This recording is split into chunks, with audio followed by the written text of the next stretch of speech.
भारत सरकार कानून बना दे पॉपुलेशन कंट्रोल का, तो उससे कंट्रोल हो जाएगी, उससे कंट्रोल हो जाएगी। और क्या कानून में लगाए कि अगर नहीं मानोगे तो क्या करेंगे? क्योंकि आपको बीमारी है, हिंदुओं को बीमारी है, हमें नौकरी चाहिए, वो भी सरकारी।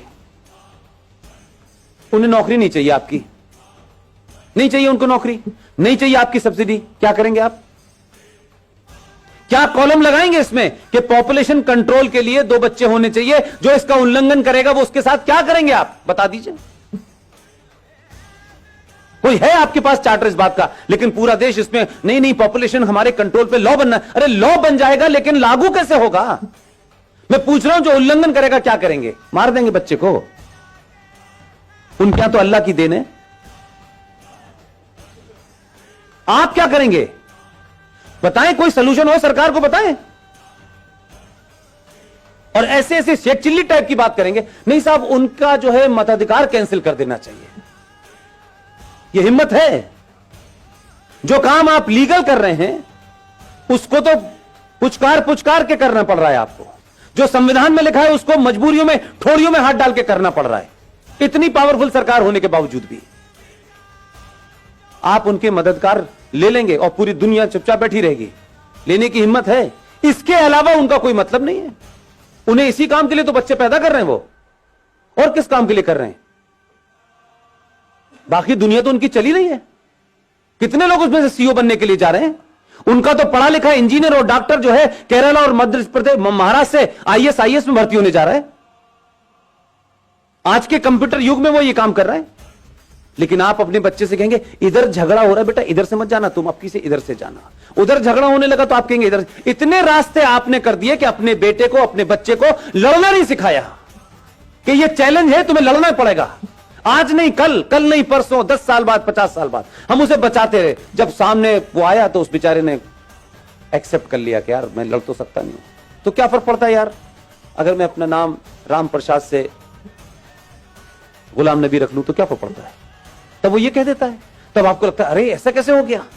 इसलिए लवजहत का भी शिकार आप हैं, क्योंकि आपको फुर्सत नहीं। मैंने बताया कि ना, माताजी गई हैं कीर्तन सुनने, पिताजी पैसे कमाने गए, घर में कोई भाई नहीं है। वो लड़की जो आपके घर में है भाई, उसके भी मन में बदलते हुए समाज की चीजें हो रही होंगी कि नहीं? वो भी किसी से बात करेगी कि नहीं? उसके बरखिलाफ दूसरे समाज में वो बीमारी वहां क्यों नहीं हो रही और आप क्या क्यों हो रही है? क्योंकि आप तो ज्यादा पढ़े लिखे हैं, आप तो बहुत मॉडर्न हैं, उसके बाद ये बीमारी आपकी हो रही है, और इतनी हो रही है कि अब आप चिंतित हैं। आपने अपने कारणों से ऐसे संकट पैदा किए हैं। आपका बस चले तो ये भी कहें कि अब इस पे भी कानून है। कानून के पीछे पड़ गए। कानून को कौन मानता है? कानून तो रेप का भी है, कानून तो दहेज का भी है। कुछ रोक रहा है? जब समाज में एक बड़ी आबादी भीड़ तंत्र में तब्दील हो गई हो, जो सुप्रीम कोर्ट को डराती हो, जो संसद को डराने में सक्षम हो, तब कानून कुछ नहीं करता है, तब समाज को करना चाहिए। भारतीय जनता पार्टी का ठेका है क्या?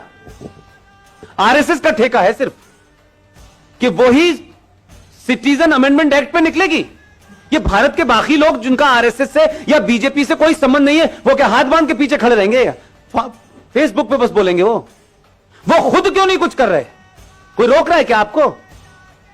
अगर वो ऑर्गेनाइज कर रहे हैं तो उसमें भी आप जाके शामिल क्यों नहीं हो रहे?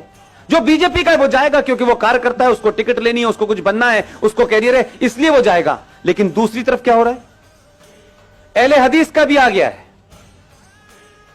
बरेलवी का भी आ गया है, देवबंदी का भी आ गया है, सब बाहर आ गए। इस वक्त लड़ाई उनकी मुश्तरका है, इसलिए सब निकल के आ गए। लेकिन अभी भी आपकी लड़ाई है, समाजवादी वाला हिंदू क्यों जाएगा, वो क्यों नहीं जाएगा, इन जाएगा। वो एक ही पार्टी का काम है, एक पार्टी का काम नहीं है। ये citizen amendment bill Bharatiya Janata party का एजेंडा नहीं है। वो पॉलिटिक्स में है, उनकी पार्टी सत्ता में है, इसका मतलब नहीं सारा ठेका उन्हीं का है। मेरा और आपका जो उसका भारतीय जनता पार्टी से डायरेक्टली इनडायरेक्टली कोई संबंध नहीं है, लेकिन एक इस नागरिक के नाते, इस देश के एक समझदार, एक ईमानदार सिटीजन के नाते मेरी कोई भूमिका नहीं है। दंगे होंगे तो पुलिस रोकेगी, जुलूस निकालना होगा तो बीजेपी निकालेगी, हम सिर्फ जो है बैठे बैठे अपने लड़के को अमेरिका भेजने का रास्ता बताएंगे। ये नहीं चलेगा। एक संकट नहीं है, ये सिर्फ शुरुआत है जो बहुत दिन से रुकी हुई थी। इसलिए मैं कहता हूं कि इस देश में राष्ट्रवादी ताकतें, सनातनी शक्तियां जैसे जैसे मजबूत होंगी, इस देश में गद्दारों के चेहरों से बेनकाब जल्दी होंगे। लिहाजा अगर आप ये चाहते हैं, सरकारें आएंगी, सरकार चली जाएंगी, कोई पता नहीं है कौन कितने समय तक रहने वाला है। देश तो पहले भी चल रहा था, घिसट रहा था, कुछ अच्छा था, कुछ बुरा था, कुछ जीते, कुछ हारे, ये सब चल रहा था। लेकिन अपने दिल पे हाथ रखिए कि जिन समस्याओं को हम नेहरू जी ने दे दी है, ये गांधी जी ने दे दी है, ये फला ने दे दी है, ये उसने कर दी है, जब उन समस्याओं को जड़ से खत्म करने का समय आ रहा है तो फिर इतनी अगर मगर क्यों हो रही है? फिर इंतजार किसका हो रहा है?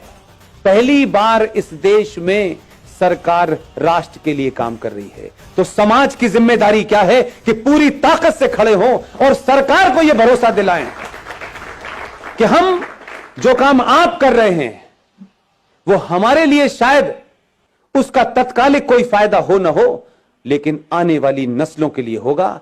यह तय होगा कि 20 साल के बाद मेरे बच्चे टोपी लगाएंगे, मेरी बेटियां बुर्का पहनेंगी या नहीं पहनेंगी। अगर नहीं चाहते हैं तो ताकत से खड़े होइए। वो कौन है, कौन नहीं है, कैसा है, बुरा है, अच्छा है, यह महत्व नहीं है।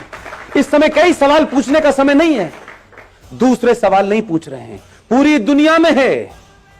पाकिस्तान नेशनल असेंबली का चेयरमैन चिट्ठियां लिख रहा है सऊदी अरब को। 2.5 लाख की रैली निकल रही है उस बांग्लादेश को जिसे आपने चड्डी बनियान पहनना सिखाया है। नंगे घूम रहे थे वो, जिनकी आधी आबादी आपके मुल्क में है, और आपके मुल्क में सत्ता लोभी लोग उनको कह रहे हैं इनको रखो, ये हमारे दबान है, क्योंकि इन्हीं से हमें वोट मिलेगा और इसी हम सत्ता में रहेंगे। यही कारण रहा होगा 1000 साल पहले भारत के गुलाम होने का, जो आज दिखाई देता है मुझे।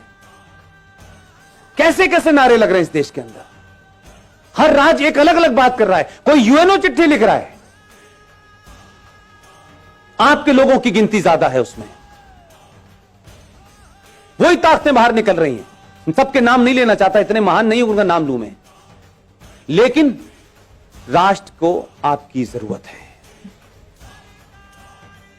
और आप समझ लीजिए, हम सब लोग इतने बेहया हो चुके हैं, इतने बेगैरत हो चुके हैं कि हम जरा सा अगर हमारे आदमी में कहीं कमजोरी हो गई, जरा सी कहीं हल्का सा भी वो कमजोर पड़ा, हम पहले लोग हैं जो ये कहेंगे। हम बहुत कह रहे थे यार इतना नहीं करना चाहिए था, देखो इसने इतना ज्यादा कर दिया था, हम इतने मक्कार लोग हैं।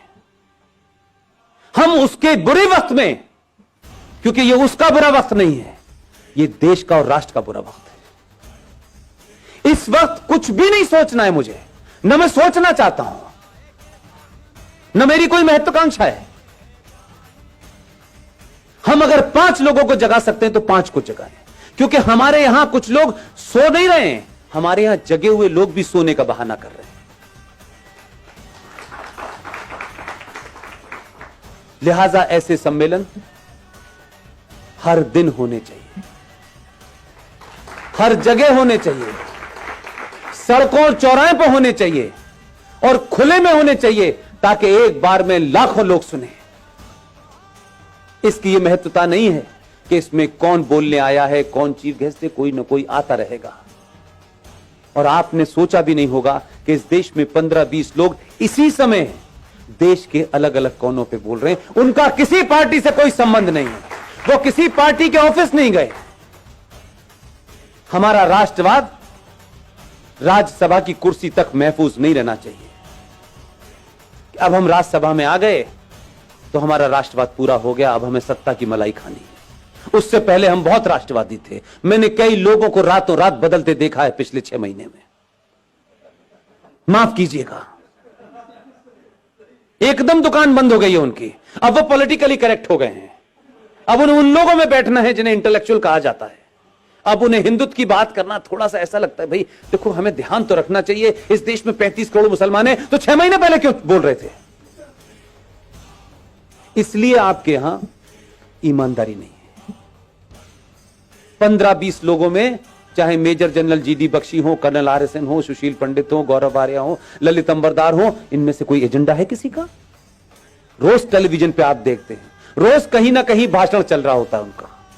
किस लिए? क्या सिर्फ 90 करोड़ हिंदुओं में यही 10-15 लोग हैं? क्यों नहीं हर घर के अंदर 2-2 लोग पैदा हो रहे हैं? क्यों हम ये मानते हैं कि राष्ट्रवाद एक शाम में चाय पीने जैसा है कि थोड़ी देर के लिए राष्ट्रवाद भी बात कर लें? कुछ लोगों का राष्ट्रवाद 9 बजे रिपब्लिक टीवी देख के शुरू होता है और 11 बजे कहते हैं बस भारत माता की जय, सो जाओ। राष्ट्रवाद जीना होता है।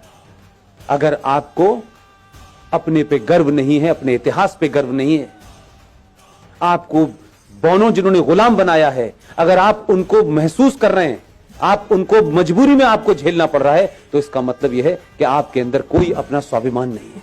जिसमें स्वाभिमान नहीं होता उसे राष्ट्र की कोई चिंता नहीं होती। उसको किसी भी हालत में रख दो, वो एडजस्ट कर लेगा, वो नाम बदल लेगा, वो धर्म बदल लेगा, वो लड़की की शादी करके एक नया रिश्ता बना देगा और नाम लगेगा, रख लेगा अपना शब्बीर कुमार। वो कुछ भी कर लेगा। अगर जागृत समाज होता तो उस दिन बोलना चाहिए था जिस दिन गुलशन कुमार की हत्या हुई थी।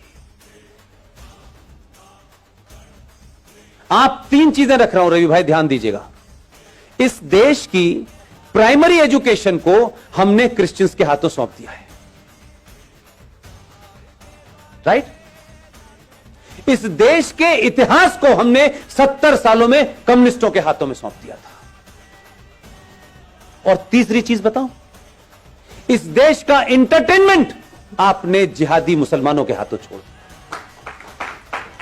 आपकी तीनों चीजें आपके पास नहीं हैं, इसलिए गुलशन कुमार की हत्या हुई, आप समझे ही नहीं कि उसका क्या मसला था।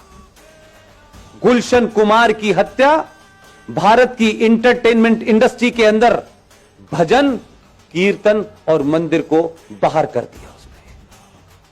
और अब मौला रे मौला होता है, लड़की हिंदू घर की होती है, लड़का मुसलमान घर का होता है। हर फिल्म में बताया जाता है इस्लाम कितना अच्छा है, हर फिल्म में बताया जाता है कि मुसलमान कितना अच्छा होता है। आपकी नई जनरेशन इसी चक्कर में गफलत पे है। ना आपने खुद इतिहास लिखा है, ना प्राइमरी एजुकेशन आपके पास है, ना ही इंटरटेनमेंट का कोई नैरेटिव आपके पास है। इसलिए दिवाली पे सलमान की पिक्चर रिलीज होगी, ईद पे शाहरुख की होगी और क्रिसमस पे आमिर खान की होगी।